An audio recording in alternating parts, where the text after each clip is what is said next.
What's the sort of overriding emotion after a performance like that?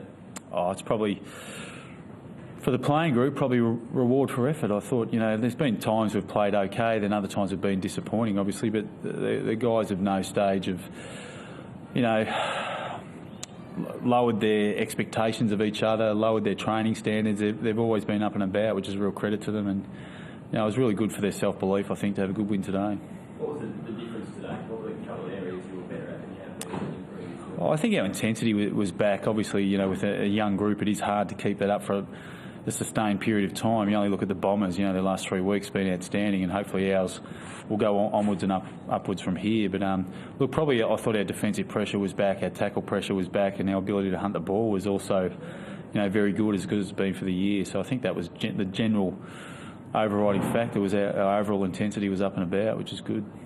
Did the last quarter show that once the boys get that bit of confidence, things like the skill level and everything just completely turns around?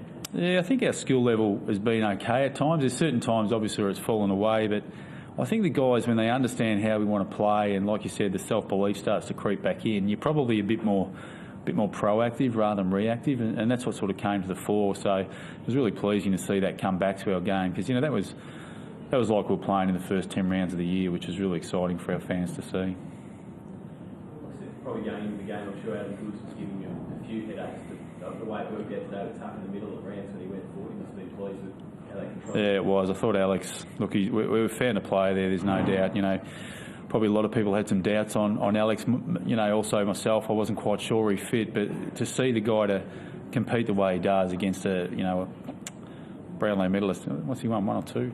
2? Yeah, he's outstanding. He's going to be a long-term player for us, and Shane does his job in the middle as well, which is great.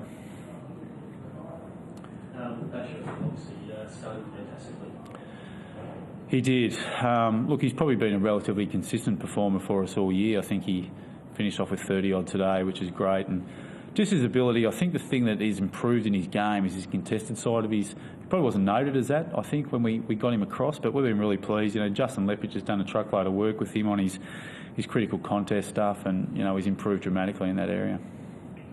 You had a couple of losses, so bad losses got important, but it started to query where the team's going. Is this the sort of satisfying win that you can point to as that we've beaten another top 8 side, and measuring that sort of development, bearing in mind those losses?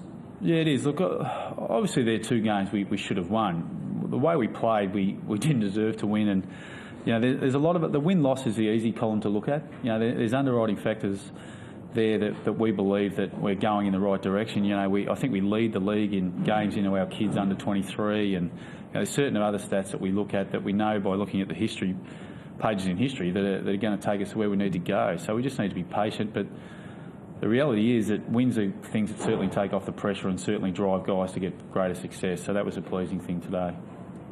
You spoke about self-belief that the players. What about the coaching staff? I mean, during time the past 7 weeks, you kind of doubt the direction? No, not overall. I think that the great. Sorry, that's my phone. The great thing about it is I've sort of been through it before with the Hawthorn experiment. Hawthorn very much in 2006 was very similar to the way, it was mirrored our season thus far. I think they won 4 out of their first 5 and then finished off winning 7 or 8 games for the year. But through the middle part of the year, they had a real down patch. But that happens with young groups. And, we as a whole have stuck fast the way we want to play, tried to implement certain things. We've changed a couple of things up. But the overriding factor is the playing group itself has never dropped in its enthusiasm, its intensity, at training, and you're just glad that they get some reward for effort. Was there any match at Hawthorn